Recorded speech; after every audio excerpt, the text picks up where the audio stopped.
Hi, welcome to Målerås Glassworks. This is a bit odd for us because we really wanted you to be in Sweden to explore this yourself. We are in, as I said, in Målerås, which belongs to the Kingdom of Crystal in Småland, Sweden.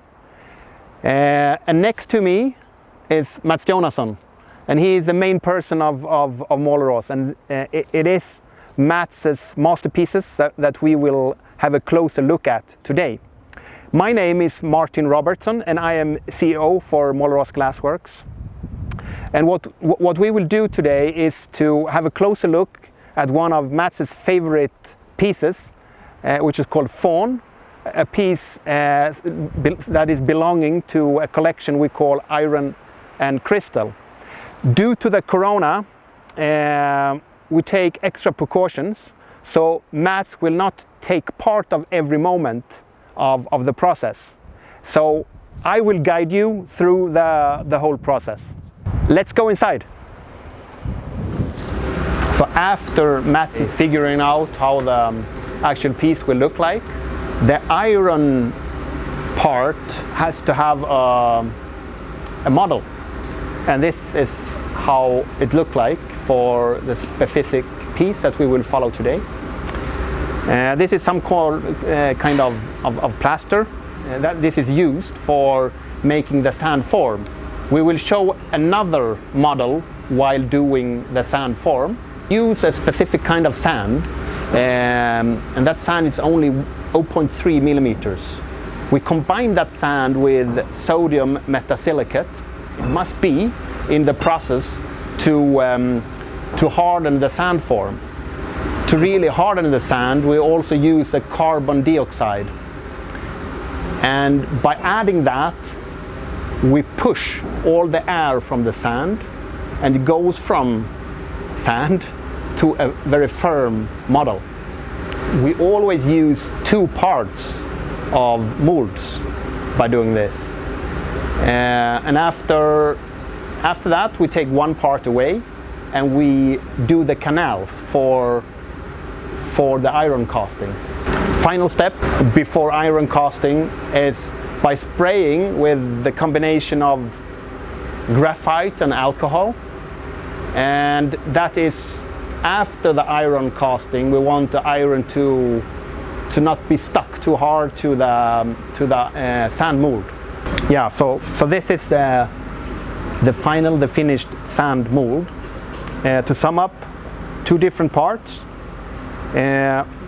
This part we made the canals for the iron to follow, and we have to do that in one fluent take, because if it is not fluent, it will be a lot of bubbles and imperfections in the iron. So it fills out this part of the mold, which is where the motif are, and then we start casting.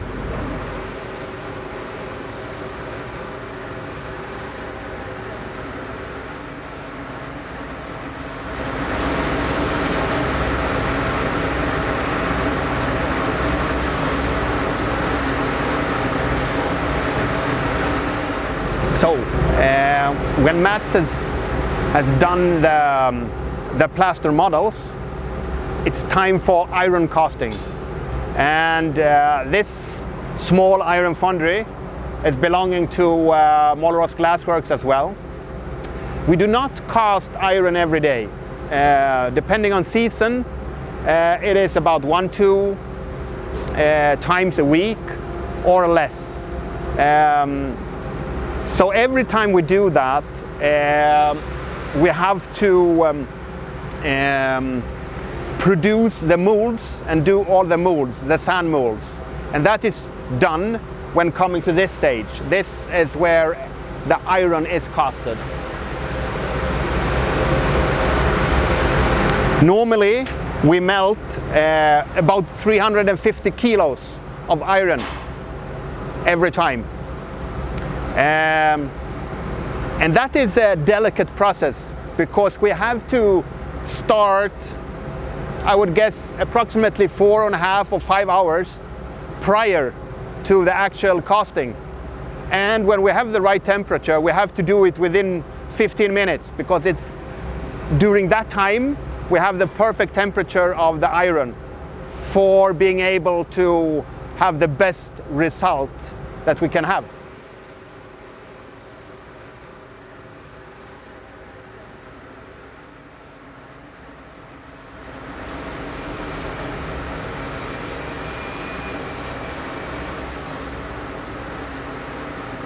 So when we are done with the iron casting, then starts actually all the process, and that's a lot of work. First step is polishing, and polishing in so many different steps. We start by using a steel brush, because after the sand casting it looks like this. So we have to get rid of all the sand before we could actually start with grinding.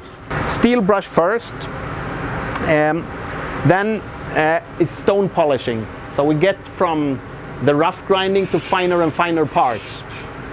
After the stone polishing, we use angle grinder to get it even more finer.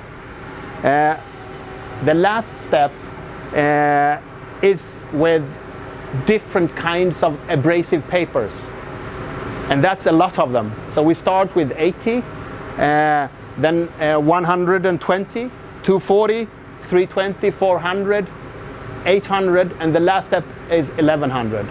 And why? Because we want it to be in so many different steps. Some shall be more rough, some must be more finer, and that is what we do. So basically, by doing this process for this specific piece, fawn, I would say between 1 or 2 hours just by doing that. After that process is done, mats also wanted to have different tones, and that's a cool thing with iron, that it can be done not only like this, we can add colors to it, and we do that by heating them in 400 degrees Celsius. We oil them and heat them, and after that they get this more like a bronzish tone, which is a very warm color, and normally Mats want that to be combined with the warm colors he usually wants to work with his glass.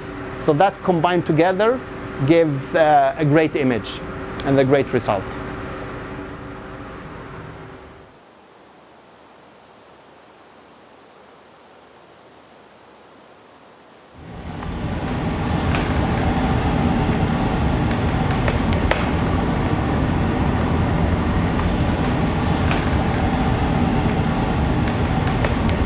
Welcome into the glass house. This is one of Målerås 3 glass shops. And in this particular one, we are basically doing the casted crystal.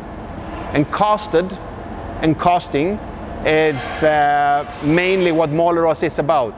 We have been casting for many, many years, and we are experts in that. And not only casting, we will see that afterwards, what we do with our objects afterwards. But this is also the second step when doing the iron and crystal pieces. So it's here the glass process starts. When starting in the glass house, we use the spike. Depending on size of the object we will cast, we use either a rather big bulb on the spike, like this one, smaller or bigger one. Sometimes we have more than one gather. We do it 2 times, and that's of course when we have a very big object to cast. And that's a delicate process, because we have to have them simultaneously so they melt together in a good way. For this particular piece, which is fawn, which we also saw in the when doing the iron casting, we have only one gather. We use a very soft crystal, clear and soft. And the softness is because of we do so much afterwards in the post-production. And it's much easier to grind, to work with the crystal afterwards when it's softer. So after casting, we flame polish it. And by doing that, one surface is already perfect. Most of other parts usually are grinded and polished in different steps. But this part, we do not have to do that, of course.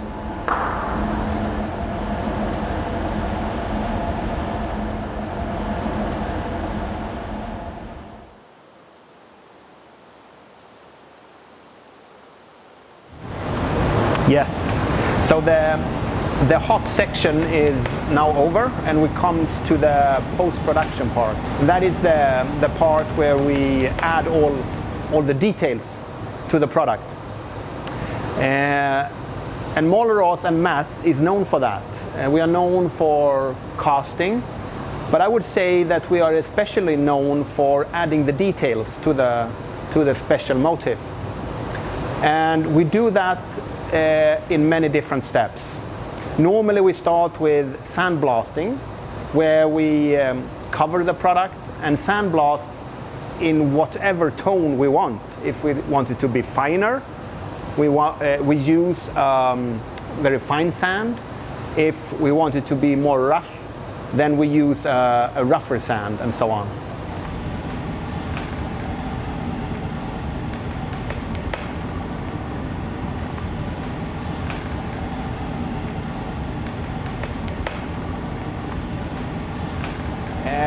Right now we are in the painting studio, and what we are doing is painting in two different styles. One is airbrushing, and the other one is a special technique from Målerås, and that is what Mats is doing right now. Basically we use organic colors. Mats thinks it fits very well with the crystal because it's transparent, so you can see through it.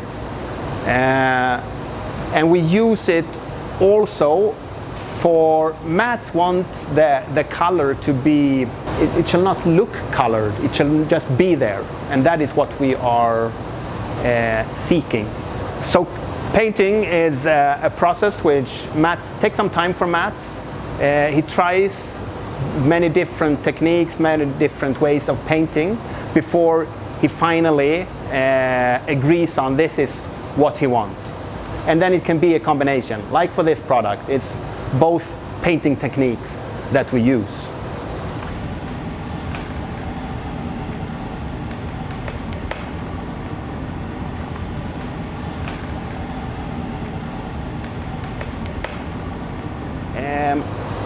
After painting, it goes to grinding and polishing.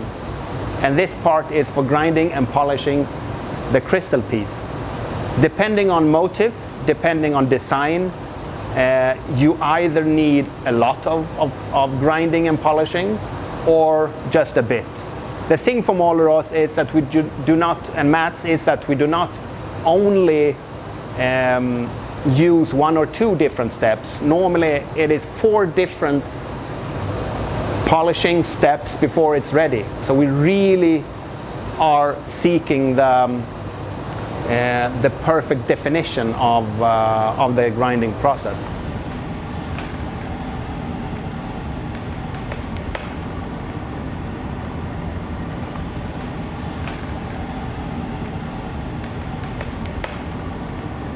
And when all that is done, then it is engraving. And also the same here. For some pieces, it's just adding on some small details. For some pieces, it's a lot of engraving before it's finished.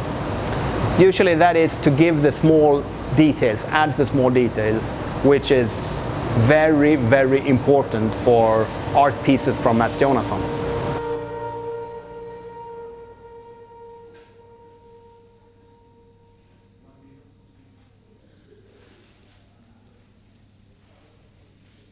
Det är ju väldigt länge. Jag började vid 15 års ålder. Och även innan skolan så var jag fascinerad av. Min far jobbade i hyttan och man kom upp där och fick se den här glödande massan behandlas. Så det var ju alltid spännande. Jag var ju gravörlärling. Så som liten så hade jag lätt för att teckna. Om man behövde ha detta då på bruket. Och i och med att det var bara 100 meter, jag bodde 100 meter från bruket så det var ju ett lätt val.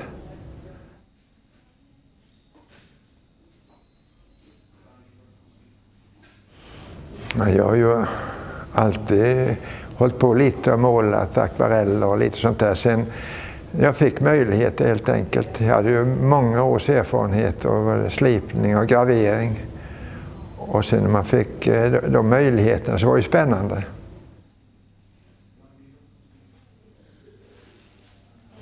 Ja, glas är ju transparensen och möjligheten att forma och slipa, gravera och det som går att göra i hyttan. Alltså det är ju ett fantastiskt material ur den aspekten.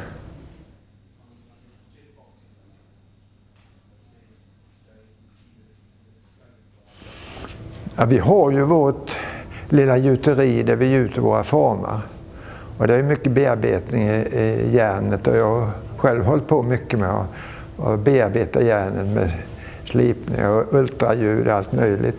Sen när man ser då, det blir vissa ytor som blir blanka och sen när det bearbetas i hyttan då och kommer varmt glas i så får det en annan patinering. Sen man kan ju putsa detta, det öppnar ju möjligheter. På så vis kom ju den tanken att kombinera man säger då järnets tyngd mot glasets transparens som var spännande.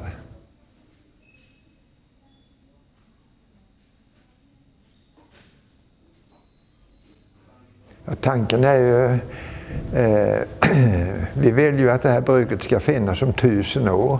Och då är det ju viktigt att vi behåller alla hantverksmöjligheter och sånt som kanske inte är i dagens läge de mest lönsamma. Men jag tänker, framtidens formgivare kan ju inte åka till ett maskinbruk söderut och kunna omsätta sina idéer, utan det måste ju vara på exempelvis här där vi har ett brett kunnande och alla då som jobbar med glas som finns här inom väggarna har ju sina specialiteter.